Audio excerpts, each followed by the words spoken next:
Habari yako mtazamaji wangu wa kipindi chetu cha siasa ya ulimwengu. Karibu tena katika siku nyingine na wakati mwingine wa mwendelezo wa kipindi chetu. Kipindi ambacho kinakujia kwa udhamini wa Mnuko Global Visa Consultant, ambao sio tu washauri wako lakini vile vile ni wasaidizi wako ikiwa katika siku za usoni unakusudia kuelekea katika nchi za ughaibuni, nchi kama za Canada, Uingereza, nchi za Umoja wa Ulaya pamoja na Australia. Unaweza kuwasiliana kupitia namba hizo kwa chini ya tangazo kwa msaada wa ushauri pamoja na mwongozo.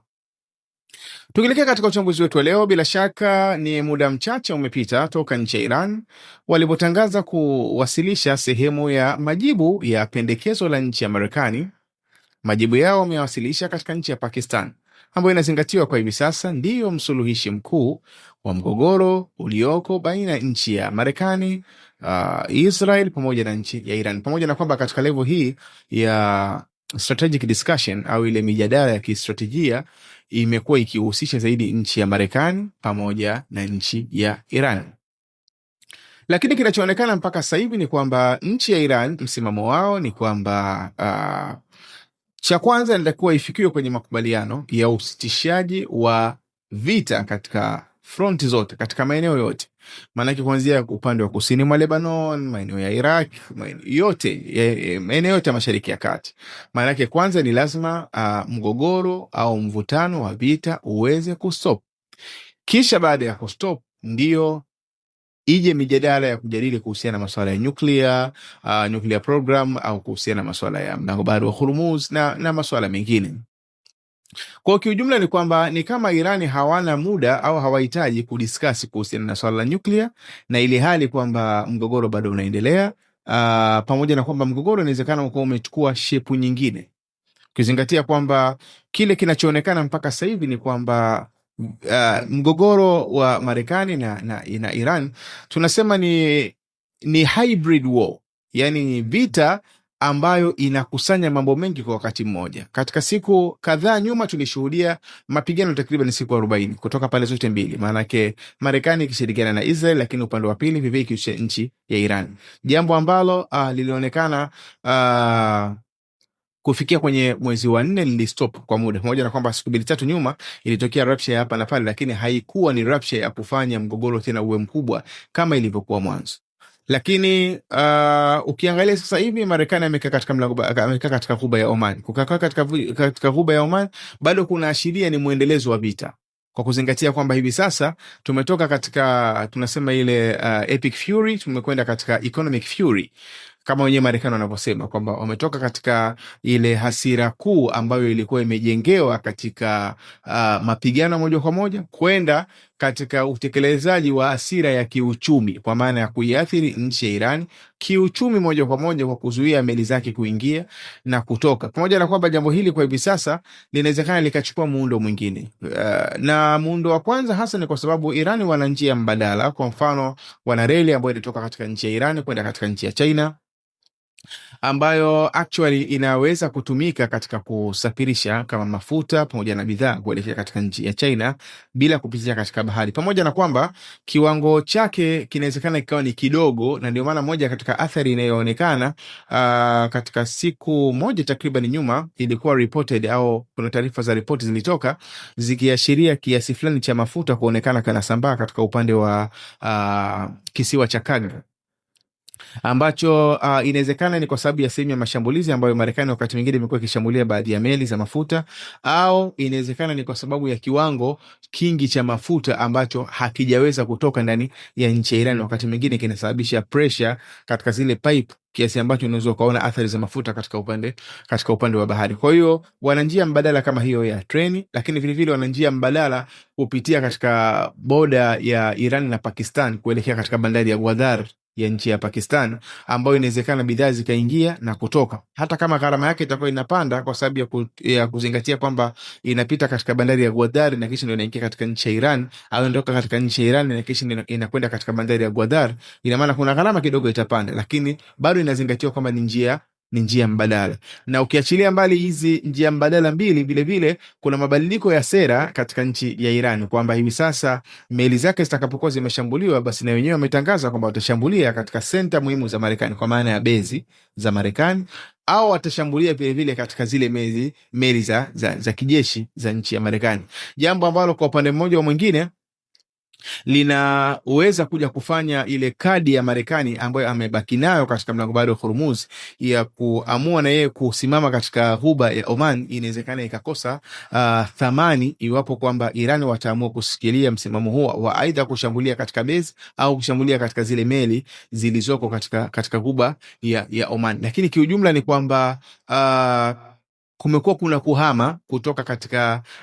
ile vita ya moja kwa moja kwenda katika vita ya uchumi, na kama sasa hivi tena Iran wametangaza kwamba wanakusudia ku take control au control zile cable za internet ambazo zinapita katika mlango bahari wa Hormuz, kutokana na ile organization ambayo wameitengeneza au mamlaka walioitengeneza inajulikana kama Persian Gulf Strait Authority, ambayo kazi yake ni kusimamia mapato yanayopatikana pale katika mlango bahari wa Hormuz kwa meli zinazoingia na kutoka, lakini vile vile kucontrol sehemu ya nyaya za internet, zile kebo ambazo zinapita katika mlango bahari wa Hormuz, ambazo ni kebo muhimu. Ni kebo muhimu sana kwa kuzingatia kwamba internet ya eneo la Mashariki ya Kati maana yake inategemea kwa 100% zile kebo ambazo zinapita pale katika mlango bahari wa Hormuz. Na iwapo hawataweza kulipwa na zile kampuni ambazo zinamiliki zile kebo, kampuni kama za Google, Meta au Amazon na mfano wake, maana yake ni kwamba msimamo wao watazuia repair yote kuweza kufanyika katika zile kebo, kwa sababu zile ni lazima zifanyiwe repair mara kwa mara, aidha katika mzunguko wa mwaka au pale zinapokuwa zimeharibika. Sasa katika mazingira namna hiyo, maana yake ni kwamba hili pekee yake linaweza likapelekea operation za kimtandao katika eneo la Mashariki ya Kati, na bali hata katika dunia inaweza ikaathirika kwa kiwango kikubwa, kuzingatia kwamba zile nyaya za internet ambazo zinapita katika mlango bahari wa Hormuz lao zitapata madhara ya namna yoyote, maana yake zinaweza zikaathiri internet duniani kwa takriban 17% mpaka 20%. Na shida kubwa ni kwamba taarifa nyingi za kimtandao, kwa maana zile data aidha ni message au zile video kutoka sehemu moja kwenda sehemu nyingine, kwa 99% zinategemea zaidi nyaya za bahari kuliko kutegemea katika upande wa satellite. Sasa zile nyaya za baharini zinapokuwa zimepata madhara au zimesababishwa kwamba baada ya kupata madhara ikawa inashindikana zile meli zinazofanya repair kuruhusiwa kufika katika mlango bahari wa Hormuz na nchi ya Iran, ambazo ni meli chache, takriban kama meli 60 duniani, kushindwa kuzuia, ikiwa isitazuiwa kufika pale kuweza kufanya repair, maana yake ni kwamba hasara yake itakuwa ni hasara kubwa sana. Pamoja na kwamba kuna njia mbadala ya kupita kama katika sehemu ya nchi ya Saudi Arabia, wenyewe vile vile wana kebo ambazo zinapita katika upande wa ardhini, lakini shida kubwa ya usafirishaji wa taarifa za kimtandao kutoka katika zile nyaya za bahari ambazo spidi yake inakuwa ni kubwa na zina uwezo mkubwa kubeba taarifa, ukizihamishia katika upande wa ardhini, mwisho wa siku ni kwamba kwanza unasababisha spidi ile kupungua, na kwa muundo wa sehemu kama ya Saudi Arabia automatically kwa mfumo wa taarifa kutoka katika nchi kama za Asia, nchi kama za Japani, Tokyo wapi, na kuelekea katika nchi za Mashariki ya Kati na kisha kuelekea katika nchi za Ulaya, kwa mfano katika upande wa taarifa kama za kibenki, inaweza kusababisha hasara kubwa, kwa sababu spidi ya zile nyaya za baharini ni kubwa. Inapoingia katika upande wa nchi kavu, maana yake utalazimika kwamba zile spidi yake kupungua, na kisha zitalazimika tena kurudi katika sehemu ya bahari, kuzingatia kwamba kutoka Saudi Arabia itabidi zipite katika sehemu kama ya Jordan, kisha sehemu kama ya Israel, na kisha kuingia au sehemu kama ya Egypt, na kisha kuingia katika bahari ya Mediterranean kuelekea katika sehemu za Ulaya. Hili peke yake maana yake linaweza kupelekea hasara kubwa sana, jambo ambalo bila shaka kampuni kubwa kama za Amazon, Google, Meta na mfano wake italazimika ziweze kuilipa nchi ya Iran. Lakini unaweza ukaona kwamba kadi za mvutano zinakuwa zinaongezeka siku baada ya siku. Tumetoka katika vita ya kawaida, tumekwenda katika vita ya uchumi, tunakwenda katika vita ya nani na control cable zile za internet, nani na control tena hiki. Yani ni muundo ambao tunasema ni hybrid war. Ni vita ambayo inakusanya mambo mengi. Kwa hiyo ina maana hata kama kwa hivi sasa tuta experience kwamba hakuna silaha inayorushwa kutoka upande wowote, lakini sio kwamba vita imestop. Vita inaendelea. Na ndio maana Iran msimamo wao ni kwamba tumalize vita sehemu zote, yani vita zote ziweze kustop kwanza, kisha baada hapo tuje kujadili kuhusiana na masuala mengine. Sasa jambo hili ni jambo ambalo bila shaka lina madhara makubwa kwa Marekani. Ni jambo ambalo lina madhara makubwa kwa Marekani kwa sababu kinachokuja kutokea ni kama kile ambacho kilitokea katika nchi ya Ukraine kwenye mwaka 2022 takriban, wakati nchi ya Urusi wameweza kuingiza jeshi lao mpaka katika mji wa Kiev.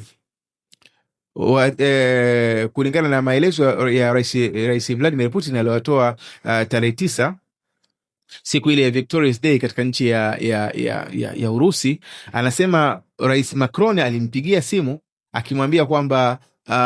Uturuki Ukraine wanaweza wakaingia katika makubaliano na Urusi kule Uturuki, lakini lazima utoe jeshi lako katika nchi ya Ukraine kwa mazingira kwamba kuwepo kwa jeshi la Urusi mpaka katika mji wa Kiev pale Ukraine itakuwa ni sawasawa na kuwekea silaha nchi ya Ukraine na kuilazimisha ingie katika makubaliano. Baada ya Urusi kutoa jeshi lake katika nchi ya Ukraine, waziri mkuu wa nchi ya Uingereza kwa kipindi hicho alikwenda katika nchi ya Ukraine na kumwambia Rais Vladimir Zelensky asikubaliane na makubaliano ya nchi ya Urusi. Kwa hiyo matokeo yake ni kwamba mgogoro ukaibuka, ndio mpaka leo tuna experience takriban miaka 4 ya kuendelea kwa mgogoro toka kwenye mwaka 2000 takriban na 22 mpaka kufikia siku ya leo. Sasa katika mazingira namna hiyo ni kwamba Iran au Marekani wanapokubali kumaliza ile mgogoro wao wote na Iran, maana yake ni kwamba anayebaki na kadi inakuwa ni nchi ya Iran, kwa kuzingatia kwamba kumaliza mgogoro ni lazima Marekani iweze kuondoa sehemu ya jeshi lake katika Ghuba ya Oman. Kumaliza mgogoro maana yake ni kwamba lazima upande wa Lebanon kule Israeli waache kufanya mashambulizi yao kusini mwa Lebanon. Katika mazingira namna hiyo, maana yake anayebaki na kadi inakuwa ni nchi moja tu, ni nchi ya Iran, ambao itaendelea kushikilia mlango bahari wa Hormuz, lakini vile vile kila ambacho Marekani alikuja nacho kama ni sababu ya kuivamia nchi ya Iran, maana yake kinaonekana kama kimefeli. Kwa hiyo katika mjadala wote utakokuja mbele, maana yake atakayebaki na supremacy au na ukubwa itabaki kuwa ni nchi ya Iran, jambo ambalo Marekani kwake litakuwa ni jambo gumu kustopisha pressure zote na kisha ndio kuingia katika room ya discussion na nchi ya Iran. Na hili ni jambo ambalo Iran wanalielewa vizuri. Wanajua kwamba Marekani hawezi kulikubali hili. Na ndio maana wao vile vile wamejipanga, na hata ukiangalia katika ripoti ya siku ya jana takriban, baada ya makamanda wa ile department ya Khatamul Anbiya kwenda kuongea na Mujtaba Ali Khamenei kuhusiana na maandalizi ya jeshi lao kwamba liko tayari kwa ajili ya kukabiliana na pressure namna yote ya kijeshi. Manake wanafahamu kwamba Marekani lengo lake hasa sio yale yanayozungumza. Lengo lake hasa ni kuhakikisha kwamba uwezo wa kujilinda wa nchi ya Irani unadhoofika. Sasa kwa mazingira hayo, manake Marekani pia haiwezi kukubali kwa sababu kuna kila ishara ya kuonyesha kwamba Irani anachojaribu kukifanya ni kuhakikisha kwamba Marekani nguvu yake inaondoka kabisa katika eneo la Mashariki ya Kati. Kwa sababu leo hii Marekani lao itatekeleza tu kwa mfano sehemu ya pressure yake katika mlango bahari wa Hormuz, kwamba itaendelea kusustain ile pressure yake na kukataa wazo la nchi ya Iran. Tafsiri yake ni kwamba Marekani italazimika ishambulie vile katika baadhi ya meli ambazo zinaingia na kutoka katika pwani za nchi ya Iran. Kitendo cha kushambulia katika meli zinazoingia na kutoka katika pwani ya nchi ya Iran, automatically Iran watashambulia katika base za Marekani na watashambulia katika meli za Marekani katika Ghuba ya Oman, kwa sababu meli zile za Marekani katika Ghuba ya Oman ziko pale kwa sababu ya mazingira ya amani, na kwa sababu vile vile haziwezi kuoperate zikiwa ziko mbali, kwa sababu rada ambayo ilikuwa inaweza kusaidia kuweza kuwapa taarifa, ile rada iliyokuwa inapatikana pale katika nchi ya Qatar ambayo ilikuwa inasoma takriban kama kilomita 1500. Kwa ina maana katika position yote ambayo wenyewe walikuwa wanaweza kusimama, aidha katika kisio cha Socotra kule upande wa Yemen au katika maeneo mengine ya karibia na katika eneo la Arabian Sea, kwa maana kwamba maeneo ya upande wa chini mwa nchi ya Oman au nchi ya Yemen, nyuma ya mlima Dhafar au mlima Hadhramaut, ambao katika mazingira ilikuwa ni ngumu au kuweza kuonekana kwa sababu ya ukingo wa ile milima inayopatikana katika nchi ya Yemen pamoja na nchi ya Oman. Kwa hivi sasa maana yake uwepo wa mazingira hayo unakuwa ni mgumu, kwa kuzingatia kwamba zile meli zilikuwa zinategemea kupata taarifa kutoka katika ile rada ya AN/FPS 132 ambayo ilikuwa inapatikana pale katika nchi ya Qatar. Na ndio maana sasa hivi zinalazimika ziweze kusogea katika sehemu kama ya Ghuba ya Oman, technically kwa sababu zile rada zake ziweze kupata kusoma vizuri mazingira ya nchi ya Iran au mazingira yanayozunguka maeneo ya nchi ya Iran. Kwa hiyo ina maana ni kwamba inapotokea rapsha namna yoyote, lao zitashambuliwa, zile meli zilizoko pale zitalazimika ziweze kuondoka kwenda mbali, maana yake zikienda mbali vile vile zitapoteza sehemu ya efficiency yake. Kwa hiyo unaweza ukaona kwamba mazingira ya Marekani yanabaki katika ugumu mkubwa wa namna gani kwamba wanaweza wakaendelea kutekeleza sehemu ya presha yao dhidi ya nchi ya Iran. Lakini vile vile katika namna nyingine kwamba ambayo inaweza kabaki kwamba ni namna ya mwisho ikiwa njia hizi za kidiplomasia zitashindikana, ni kujaribu tena kurudi tena katika mgogoro moja kwa moja. Japo tunaona hiyo sio option sahihi, lakini inawezekana tukarudi huko. Na jambo hilo lao litatokea, maana yake ni kwamba huenda ikawa ndio mwisho wa base za Marekani katika eneo la Mashariki ya Kati. Na hili tunalizungumza kwa uhakika kabisa, kwa sababu base za Marekani ziko takriban 19 katika eneo la Mashariki ya Kati. 13 kati yake maana yake ni kama hivi sasa haziwezi kufanya kazi vizuri. Kwa hivyo iwapo hilo litatokea la kurudi tena katika mgogoro, kutokana na Iran kuendelea kushikilia msimamo wao kwamba kama hivi sasa hawahitaji kujadili chochote kabla ya makubaliano ya kusitisha rasmi mapigano baina ya nchi ya Marekani pamoja na nchi ya Iran, automatically hilo tu mwisho wa siku linaweza likaipelekea Marekani kurudi tena katika mgogoro moja kwa moja na nchi ya Iran. Na hilo manake iwapo litarudi, automatically ni kwamba Iran ni moja katika senta muhimu ambazo watazishambulia, achilia mbali tu kuweka sharti hivi sasa kwamba meli zao zikishambuliwa na wenyewe watashambulia katika bezi au katika zile meli. Lakini iwapo mgogoro utajitokeza tena kama ni sehemu ya kutia pressure kwa nchi ya Iran iweze kukubaliana na Marekani, kitakachotokea ni kwamba bezi za Marekani katika eneo la Mashariki ya Kati zitaathirika moja kwa moja. Japo hilo mwisho wa siku litakuja kuipa nguvu nchi ya Iran, nchi ya Israel. Litakuja kuipa nguvu nchi ya Israel. Na Israel tunategemea katika siku za usoni huenda ikawa na nguvu katika mambo mengi. Kwanza kwa kuzingatia kwamba bezi za Marekani zimeshaonekana kwamba haziko sehemu salama katika eneo la Mashariki ya Kati. Kwa ina maana uwekezaji wa hivi sasa wa Marekani hasa utakuwa katika nchi ya Israel. Na ndio maana kwa taarifa ya leo ambayo imetolewa katika nchi ya Israel inaashiria hata watu waliokuwa wamekusudia kuelekea katika sehemu kama za Eilat kule katika upande wa Red Sea wa nchi ya Israel, upande wa Bahari Nyekundu wa nchi ya Israel, wamelazimika kuweza kustopishwa kuzingatia ongezeko la wanajeshi wa nchi ya Marekani katika eneo husika. Kwa hivyo kuna mategemeo ya kila namna ya kuashiria kwamba uwekezaji wa siku za usoni wa nchi ya Israel, wa nchi ya Marekani katika eneo la Mashariki ya Kati unaweza ukaegemea zaidi katika upande wa nchi ya Israel. Na iwapo hilo litajitokeza, tafsiri yake ni kwamba control ya Israel itaendelea kuwa kubwa, licha ya kuwa ni ishara ya wao kuendelea kutekeleza plani yao ya Great Israel. Lakini vile vile hilo litasukuma kama inavyoendelea kusukuma sasa hivi kwamba nchi za Gulf zimeanza kufikiria kutengeneza njia mbadala baada ya Iran kuonekana kwamba wana control kubwa ya mlango bahari wa Hormuz, kuanza kutengeneza njia mbadala ya kuhakikisha kwamba gesi na mafuta vinaweza vikafika katika nchi za Ulaya kupitia bomba ambalo wanaweza kutengeneza kupitia katika nchi kama ya Saudi Arabia kwenda katika nchi ya Jordan kwenda katika nchi ya Israel na kisha kuingia katika bahari ya Mediterranean kuelekea katika nchi za Ulaya. Na iwapo hilo litafanyika pia, ambalo lilishawahi kuzungumzwa na Waziri Netanyahu kwenye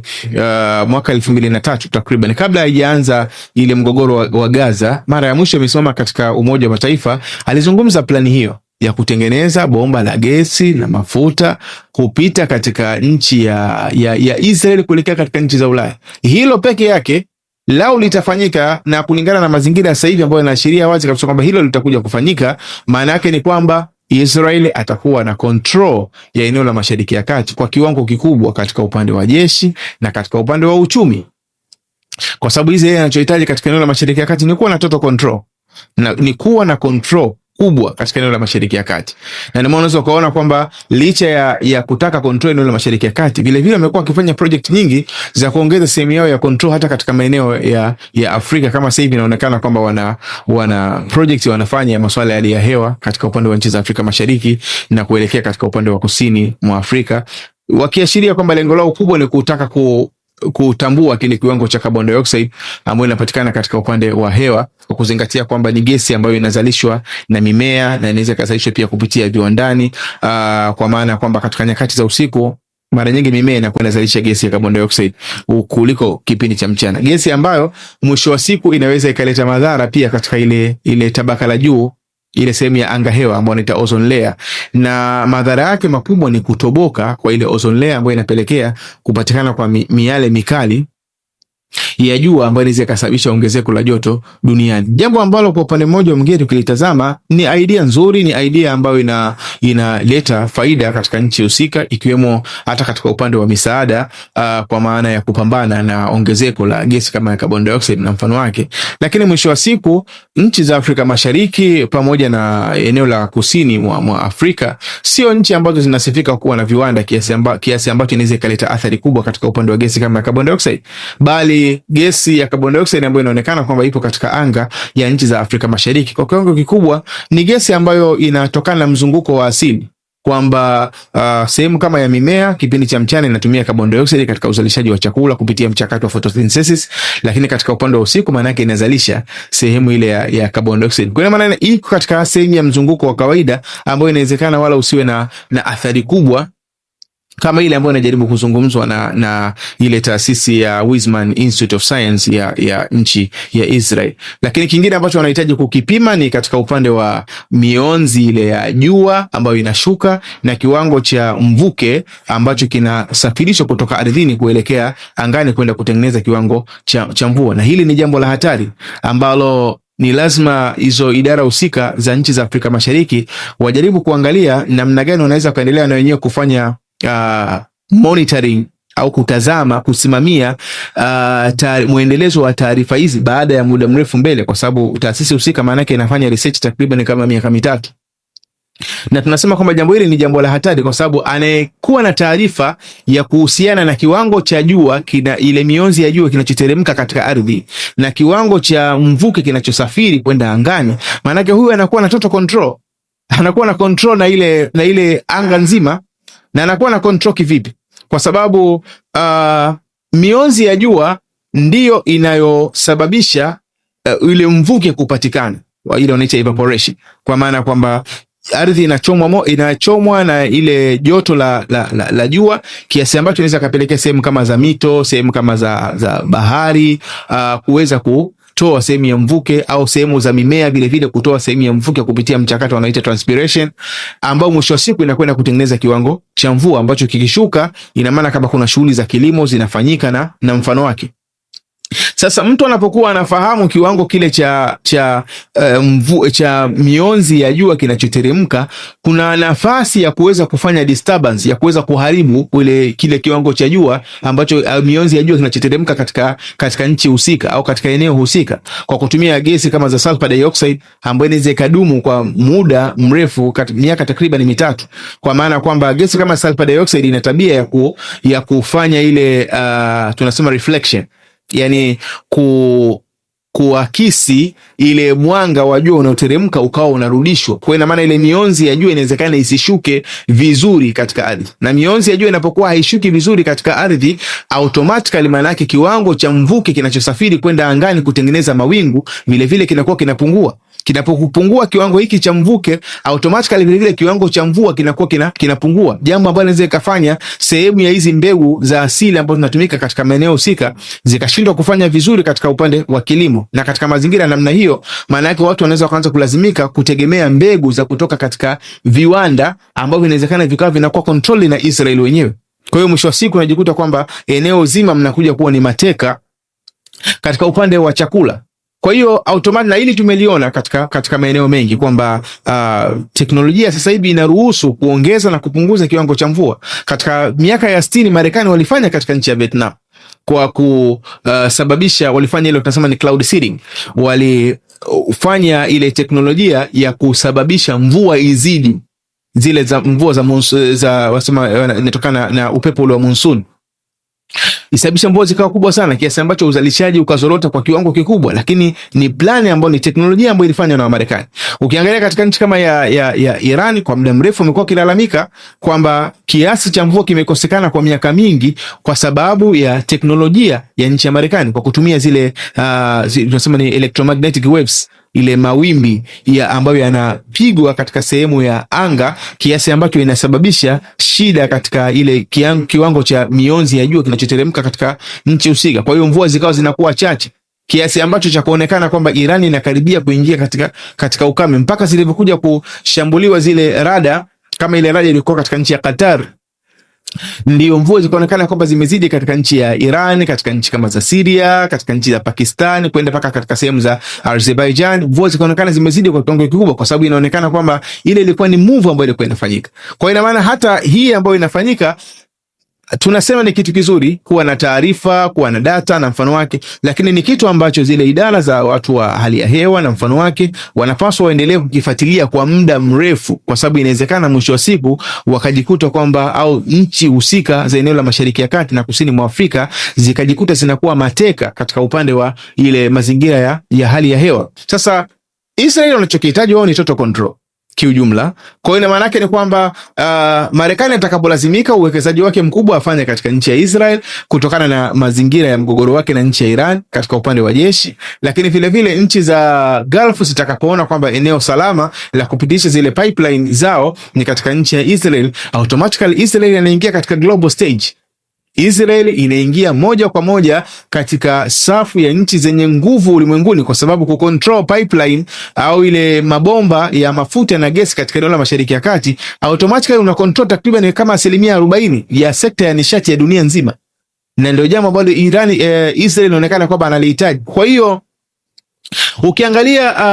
jambo jinsi lilivyo, inawezekana kwamba mwisho wa siku likalazimika Marekani kuingia katika mgogoro moja kwa moja na nchi ya Iran kama alternative zote zitakuwa zimeshindikana, na mwisho wa siku hilo litakuja kupelekea